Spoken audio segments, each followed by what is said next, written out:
Tizi Ouzou, le 6 décembre 2023. À Monsieur le Président de la République. Objet de ma lettre, blocage de mes investissements à Tizi Ouzou. Monsieur le Président, permettez-moi de m'adresser à votre très haute autorité pour vous exposer le problème d'une grave injustice que je subis depuis plus de 23 ans avec les blocages de tous mes investissements au niveau de la wilaya de Tizi Ouzou.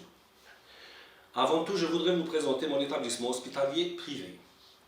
Ouverte en 1998, la clinique Slimana est un établissement hospitalier privé médico-chirurgical, pluridisciplinaire, qui fonctionne 24 heures sur 24, assurant une activité à froid et une activité d'urgence. Cet établissement qui emploie 160 personnes a rendu d'énormes services à la population. Il reste un établissement de référence dans la wilaya de Tizi Ouzou. Nous avons été présents dans tous les moments difficiles que notre région a traversés, en soignant bénévolement des milliers de citoyens civils, des centaines de policiers et des militaires. Nous avons joué un grand rôle pour soigner, opérer, explorer et sauver des vies humaines à titre gracieux durant les événements de 2000 à 2003, pendant le séisme de Boumerdès en 2003, durant les années du Covid-19, puis durant la période des incendies de Kabylie. Le rôle très positif joué par mon établissement est indéniable. Mes problèmes ont commencé en l'an 2000, suite à l'obtention, au niveau du calpi de Tizi Ouzou, d'une parcelle de terrain de 2000 m² située en face de ma clinique et qui est un bien de l'APC pour réaliser l'extension de mon établissement hospitalier. Les documents fournis par M. Louali en ce temps confirment l'appartenance du terrain à l'APC conformément à l'arrêté de nationalisation numéro 86/CAB/SRA en date du 11 janvier 1974, l'arrêté de transfert du terrain à l'APC numéro 1136-148 du 11-10-1993 et l'arrêté d'indemnisation de la famille H expropriée numéro 49/DCF du 6 août 1988. M. Louali a saisi les directeurs des domaines de l'agence foncière, du cadastre, de la conservation foncière, par une correspondance dont nous tenons des copies, leur rappelant que le terrain appartient à l'APC et qu'il interdit tout établissement de tout acte de cession sur ce terrain en dehors de la clinique Slimana, retenue par le calpi pour son extension en date du 24 décembre 2000. À mon grand étonnement, et malgré toutes les mises en garde de M. Louali, ce terrain est réaffecté à la famille H, dont les terres ont été nationalisées puis indemnisées. Ce terrain de 2000 m² a été morcelé puis revendu à des promoteurs immobiliers. Des livrets fonciers et probablement des permis de construire ont été délivrés à ces promoteurs. Cette affectation a compromis la réalisation de mon projet. M. Louali a actionné en justice auprès de la chambre administrative les bénéficiaires pour annuler le livret foncier. L'APC de Tizi Ouzou et moi-même avons fait partie de ce procès. L'APC a défendu la non-appartenance de ce terrain à son patrimoine, alors qu'elle a déjà réalisé sur ce site un début d'un projet APC-CNEP. Ce terrain est bel et bien sa propriété. À ma grande surprise, M. Louali a été débouté pour défaut de qualité alors qu'il dispose de tous les documents officiels. J'ai été contraint de poursuivre seules les actions en justice. 3 expertises judiciaires au total ont confirmé l'appartenance de ce terrain à l'APC, ainsi que l'indemnisation de la famille H expropriée. Devant toutes ces lenteurs administratives et devant la wilaya qui ne réagit pas pour récupérer ce terrain, j'ai décidé de réaliser une partie de cette extension sur le peu de terrain restant de ma clinique dont je dispose d'un livret foncier. Cette solution s'imposait à moi car j'ai obtenu des lignes de crédit bancaire qu'il fallait consommer.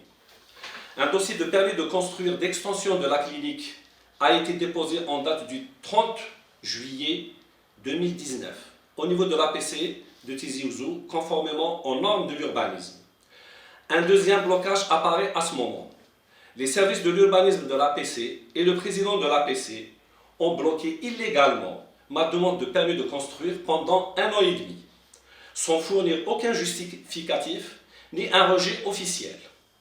Après plusieurs requêtes au président de l'APC et à M. Louali, resté sans réponse, j'ai fait appel à mon avocat qui saisit M. Louali sur cette situation de non-droit. En réponse, M. Louali a saisi le président de l'APC par sa correspondance du 29 décembre 2020, numéro 503/Inspection Générale/2020. Le sommant de prendre les dispositions nécessaires et réglementaires, et ce dans les plus brefs délais. Malgré cette instruction, le président de la PC a refusé de nouveau de libérer ce permis durant 2 années supplémentaires, alors que toutes les réserves ont été levées et que toutes les directions de la wilaya concernées ont émis des avis favorables. Le permis a été bloqué au total illicitement pendant 4 années par l'APC de Tizi Ouzou.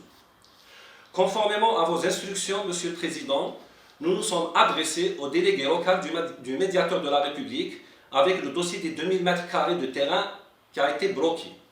Il est regrettable de constater que, contre toute attente, M. Louali n'a pas présenté ce dossier à la commission locale. Ce qui nous a contraints à nous plaindre au médiateur de la République au niveau national avec les 2 dossiers en question, dossier de 2000 m² de terrain détourné et du permis de construire bloqué. Ces 2 dossiers ont été de nouveau déposés au délégué local après rendez-vous pris pour nous par le représentant du délégué national. Enfin, le dossier des 2000 m² a été présenté en commission et à ma grande surprise, j'ai été débouté. Un rapport de la commission adressé par M. Louali au délégué local par son envoi numéro 540/CAB/2002 du 15 mai 2022 s'est contenté d'énumérer toutes les affaires en justice où j'ai été débouté pour classer mon dossier sans me remettre dans mes droits. Le rapport est tronqué. Il cache la vérité pour me débouter. Ce rapport ne mentionne pas que le Louali lui-même a été débouté pour défaut de qualité, ce qui est anormal, car il est l'autorité suprême de la wilaya et il détient tous les documents officiels prouvant l'appartenance du terrain à l'APC. Il ne mentionne à aucun moment que le fond de l'affaire n'a jamais été jugé et que M. Louali et moi-même avons été déboutés pour défaut de qualité. Pourtant, 3 expertises judiciaires ont prouvé l'appartenance du terrain à l'APC. Les documents fournis par M. Louali prouvent également cette appartenance. À 5 reprises, j'ai formulé des requêtes à M. Louali avec accusé de réception, y compris par huissier de justice, pour demander une audience afin de le sensibiliser sur cette situation. L'audience ne m'a jamais été accordée par M. Louali. Je vous informe, Monsieur le Président, que j'ai acquis près de 15 milliards de centimes de matériel médical de pointe, dont un scanner 80 barrettes et tous les équipements de réanimation pour un service de 8 lits. Ce matériel était destiné à créer un service de chirurgie cardiaque, ainsi qu'un service de réanimation pour prendre en charge les malades atteints de Covid-19. Les hôpitaux publics étaient saturés pendant cette période de pandémie. 4 ans après la livraison de ce matériel acquis par des prêts bancaires, il reste non exploité, en dégradation du fait de sa non-utilisation. Une faillite est ainsi programmée pour mon établissement, car je rembourse des prêts bancaires sans exploiter mon matériel. J'ai perdu les délais de garantie, une partie du matériel est déjà dégradée, notamment le tube du scanner, son onduleur de 120 kVA et les équipements électroniques de réanimation qui fonctionnent avec batterie. Devant cette situation de non-droit, j'ai diffusé une vidéo sur YouTube intitulée « La clinique Slimana, un investissement sous embargo ». Elle est toujours d'actualité, le matériel acquis est visible sur cette vidéo, des vies humaines auraient pu être sauvées avec ces équipements. Dans les semaines qui ont suivi la diffusion de cette vidéo, le permis de construire a été libéré en date du 27 décembre 2022. Nous avons démarré les travaux en date du 19 février 2023, après les formalités d'usage. Nous avons réalisé un premier bloc qui est en voie d'achèvement actuellement.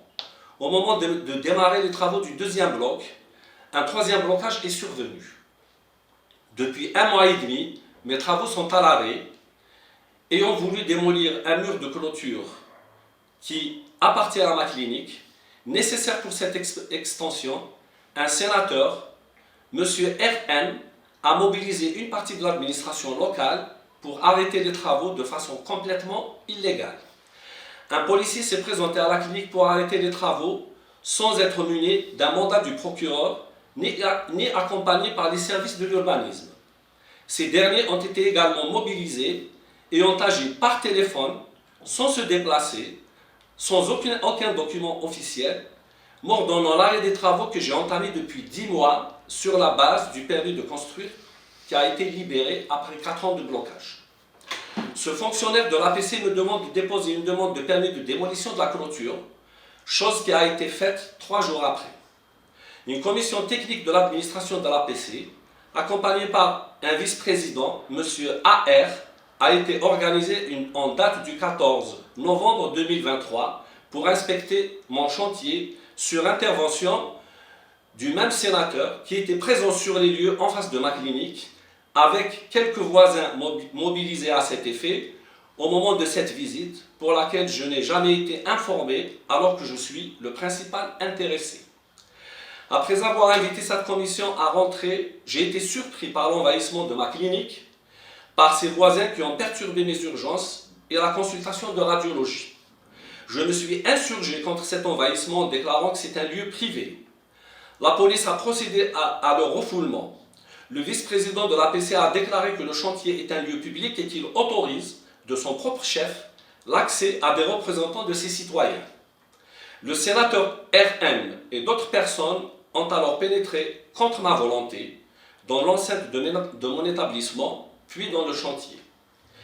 Ces violations de mes droits sont faites sous la responsabilité du sénateur qui déclare publiquement que l'APC a délivré illicitement ce permis et que lui-même a fait 40 ans d'administration pour savoir comment elle fonctionne, sous-entendant que l'administration a l'habitude de trafiquer.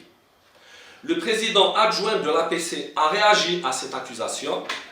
Ce sénateur RM a déclaré publiquement qu'il s'opposerait à la réalisation de cette construction si elle venait à dépasser le niveau de la clôture, soit environ 3 mètres, et que les quelques voisins qu'il a mobilisés feraient de même.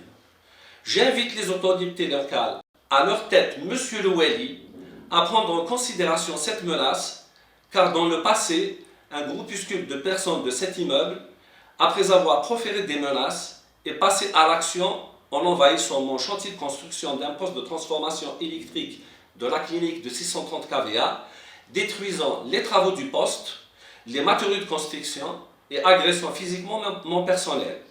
Une vidéo de cette agression a été enregistrée et déposée auprès de la justice avec une plainte ayant entraîné une condamnation d'un certain nombre des agresseurs. Le fils de ce sénateur, mineur au moment des faits, présent sur les lieux, a été épargné par la justice. Le permis de démolition, qui était une simple formalité, n'est toujours pas délivré, après 1 mois et demi de dépôt de la demande jusqu'à ce jour, le 6/12/2023. M. Loueli ainsi que le chef de sûreté de Wilaya ont été informés par requête. La police a autorisé la reprise des travaux dès les premiers jours, alors que l'APC maintient toujours leur arrêt. Une demande du permis de démolir faite depuis 1 mois et demi, qui est en soi une simple formalité, n'est toujours pas délivrée, malgré la requête faite à M. Loueli, l'informant de l'urgence de cette situation, compte tenu de l'hiver et de l'importance de mon projet. L'APC nous informe aujourd'hui que le dossier du permis de construire n'est pas prêt à être présenté au guichet unique, car il manque l'avis de la SUCH. La SUCH nous informe que son avis est favorable et qu'elle l'a adressé à l'APC depuis le 19 novembre 2023 avec le bordereau d'envoi numéro 789. Nous avons informé l'APC de ce bordereau d'envoi. L'avis favorable de la SUCH a donc disparu ou subtilisé sciemment de mon dossier. Monsieur le Président, connaissant votre engagement ô combien honorable à la création d'emplois et de richesses, je me remets à votre haute autorité pour prendre les dispositions que vous jugerez utiles pour me remettre dans mes droits et me permettre de réaliser mon projet de grande utilité publique et créateur d'emplois. Veuillez agréer, Monsieur le Président de la République, l'expression de ma très haute considération et de mon profond respect. Dr Alawa Slimana, propriétaire de la clinique Slimana, médecin gynécologue de profession. Merci beaucoup.